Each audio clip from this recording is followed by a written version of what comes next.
Exodus chapter 14. Then the Lord gave these instructions to Moses.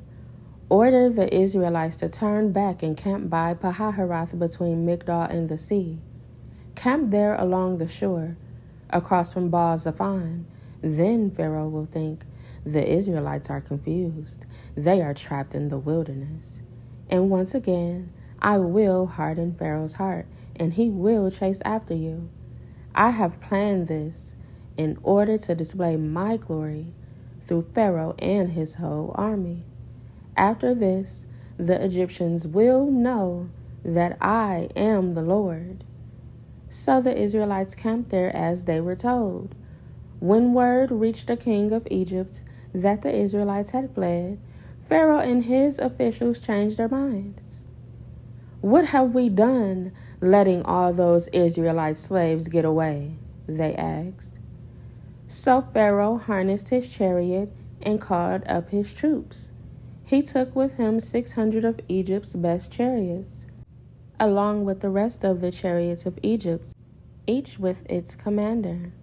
The Lord hardened the heart of Pharaoh, the king of Egypt, so he chased after the people of Israel, who had left with fists raised in defiance.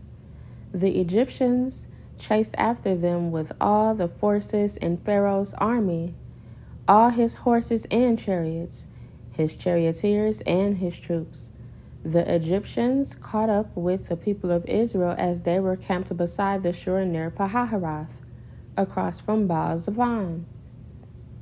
As Pharaoh approached, the people of Israel looked up and panicked when they saw the Egyptians overtaking them. They cried out to the Lord, and they said to Moses, "Why did you bring us out here to die in the wilderness? Weren't there enough graves for us in Egypt? What have you done to us? Why did you make us leave Egypt? Didn't we tell you this would happen while we were still in Egypt? We said, 'Leave us alone. Let us be slaves to the Egyptians. It's better to be a slave in Egypt than a corpse in the wilderness.' But Moses told the people, 'Don't be afraid. Just stand still and watch the Lord rescue you today. The Egyptians you see today will never be seen again. The Lord himself will fight for you. Just stay calm.' Then the Lord said to Moses, 'Why are you crying out to me? Tell the people to get moving. Pick up your staff and raise your hand over the sea. Divide the water so the Israelites can walk through the middle of the sea on dry ground. And I will harden the hearts of the Egyptians, and they will charge in after the Israelites. My great glory will be displayed through Pharaoh and his troops, his chariots, and his charioteers. When my glory is displayed through them, all Egypt will see my glory and know that I am the Lord.' Then the angel of God, who had been leading the people of Israel, moved to the rear of the camp. The pillar of cloud also moved from the front and stood behind them. The cloud settled between the Egyptian and Israelite camps. As darkness fell, the cloud turned to fire, lighting up the night. But the Egyptians and Israelites did not approach each other all night.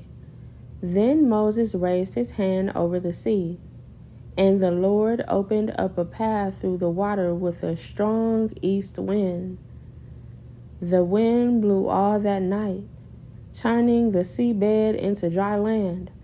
So the people of Israel walked through the middle of the sea on dry ground, with walls of water on each side. Then the Egyptians, all of Pharaoh's horses, chariots, and charioteers, chased them into the middle of the sea. But just before dawn, the Lord looked down on the Egyptian army from the pillar of fire and cloud, and he threw their forces into total confusion. He twisted their chariot wheels, making their chariots difficult to drive. "Let's get out of here, away from these Israelites," the Egyptians shouted. "The Lord is fighting for them against Egypt." When all the Israelites had reached the other side, the Lord said to Moses, "Raise your hand over the sea again. Then the waters will rush back and cover the Egyptians and their chariots and charioteers." So as the sun began to rise, Moses raised his hand over the sea, and the water rushed back into its usual place. The Egyptians tried to escape, but the Lord swept them into the sea. Then the waters returned and covered all the chariots and charioteers, the entire army of Pharaoh. Of all the Egyptians who had chased the Israelites into the sea, not a single one survived. But the people of Israel had walked through the middle of the sea on dry ground. As the water stood up like a wall on both sides, that is how the Lord rescued Israel from the hand of the Egyptians that day. And the Israelites saw the bodies of the Egyptians washed up on the seashore. When the people of Israel saw the mighty power that the Lord had unleashed against the Egyptians, they were filled with awe before him. They put their faith in the Lord and in his servant Moses.